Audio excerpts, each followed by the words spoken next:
तू हर बतिया लगेला जैसे गोली जैसन, तू तो सच में लागेलो हीरोइन जैसन। हम करी तो से प्यार तुते करेलू इनकार, काहे बतिया न मानेलू तू लड़की।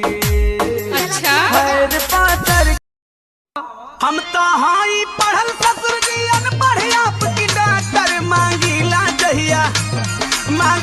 जहिया वाटर देवे ले टमाटर। हम बहुत नीचे करी तबे सटे पंजरिया दे, जाई आई दाढ़ी बनवा के चूमा डबल डबल रजले, जाई आई बहुत जी हमें देगिया टूटा मकई के लावा जैसे फूटा दिया के या जोड़ा।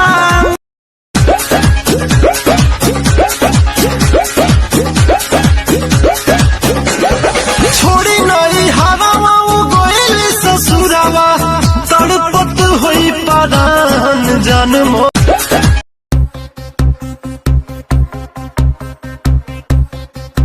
अच्छा सुनो, सब्सक्राइब करते वक्त ना घंटी बजा देना, ताकि जब मैं ऑनलाइन आऊँ